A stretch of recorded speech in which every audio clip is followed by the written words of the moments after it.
Litex Market. 2,000 manok kinakatay dito sa loob mismo ng palengke. Distribution center dito sa mga manok na to na kinakatay sa Litex Market. Ito mga sumusunod.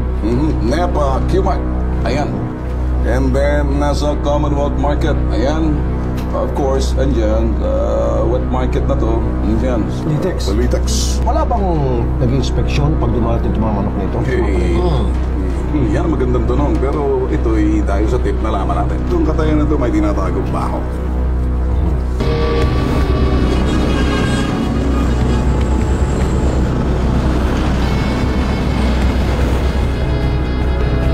Sa Litex Wet and Dry Market sa Quezon City.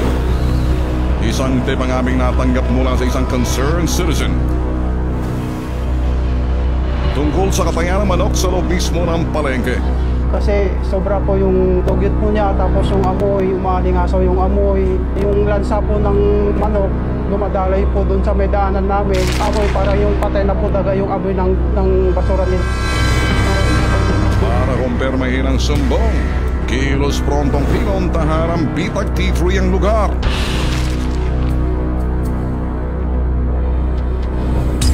Sa loob ng palengke, natunton namin ang inareklamong katayan na nagtatago sa isang sulok. Bago pa man sumikat ang araw, apala na mga trabahador sa kanilang mga gawain. Habang binabantayan naman sila ng babae ito na kinilalang si Cynthia Parayawan, ang katiwala umano ng katayan. Nang silipin ang aming kamera, ang unang pinto ng katayan, tumambad ang nanglilimahit na estado nito. Eto, makikita nyo tol kung paano kadiri yan sa loob. Mga balahibo nagkalat. Ayan, makita natin kung yung manok na yung buhay, mukhang buhay yun na nung kinatay dahil malambot pa eh. Parang hindi naman na katayan ng manok yan, Tolbin. Kita mo, nanlilimahin si Dumit. Saka yung kulungan, talagang nangangapal yung kalawang. Ayun, may manok pa sa side, no? Pasintabi lang po sa mga nagmimerenda sa mga oras na ito. Sobra talagang dumi. Okay, grabe. O, sige, sige, tingnan natin ang nilalaman pa ng surveillance video. Halos magbahana sa loob ng katayan. Tambak na ng mga balahibo at dugo ng manok sa basang sahig. Ang basurahan at ulingan katabi lang ng mga kinatay na manok sa lutuan. Ang taga-katay dito, expert na sa kanyang ginagawa. Ang mga ginigilitang manok basta na lang hinahagis. Ang mga kulungan na manok nangangalawang. Sa pag-ikot pa ng aming kamera, sa polang trabahador ito na hindi na nakapigil magyosi habang nagtatrabaho. Habang sinasalansang ang mga kinakatay na manok, sige lang siya sa paghit-hit ng yosi. Ang sunog bagang trabahador, hindi man lang gumamit ng gloves. Kapansin-pansin din ang kawalang maayos ng kasuotan ng mga empleyado. Sa halip na nakabota, nakatsinelas lang sila. Ang isang to, nakahubad pa. Inilapit ng Bitag T3 ang reklamo sa City Health Department ng Quezon City. Ipinakita namin sa hepe ng Veterinary Service Division ang videong nakuna ng aming kamera.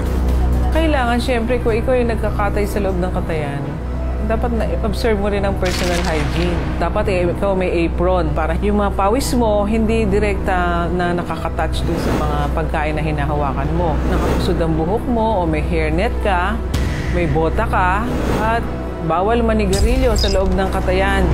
Hindi rin daw tamang paraan ang kanilang pagkatay ng manok. Maliwanag na kontaminasyon yan. Kasi kung ikaw maduming kamay mo, puro mikrobyo, hakawakan mo yung manok na na-dress na malinis na, natural yung mikrobyo mo lilipat doon sa manok na na-dress na. Kapuna-puna rin ang kawalan ng sapat na ventilasyon at ilaw sa loob at labas ng katayan. Kailangan din sa isang katayan na well-ventilated kasi nga para yung waste ba hindi nakukulob sa loob.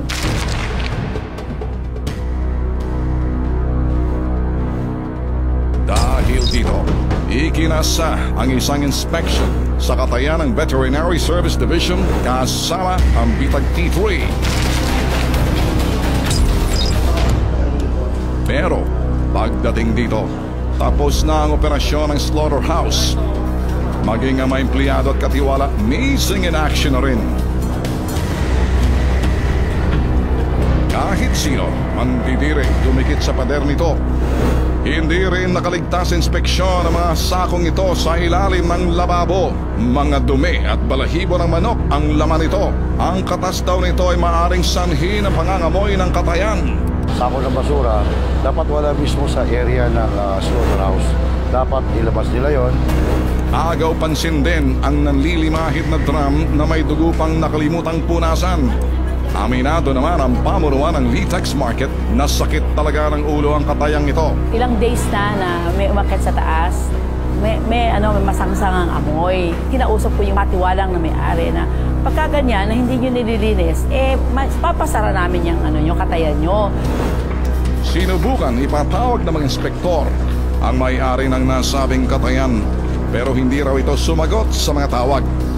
Ganon pa man, pansamantalang ipinasara ang dugyot na katayan. Ayusin nila yung katayan nila, bibigyan namin sila ng warning. At the same time, siguro i-monitor ko to everyday para makita ko yung pagbabago. Hindi trabaho ng bitag T3 sirain ang negosyong nyo. Magsilbi sa ng leksyon ito sa iba para isaayos ang inyong hanap buhay, lalo na't kalusugan na kararami ang nakasalalay. Mga tol, alam mo, para maiwasan itong mga ganitong klaseng reklamo sa mga kapareho niyan, katayan na marurumi, importante itong bawat mga palengke meron silang sinasabing slaughterhouse na talagang sa loob doon nakikita ng mga tao. Proper drainage, sanitation, protective gear, kung ano yung mga dapat para makita. Kasi ang protocol at mga pamamaraan, talagang sinusupervise yan.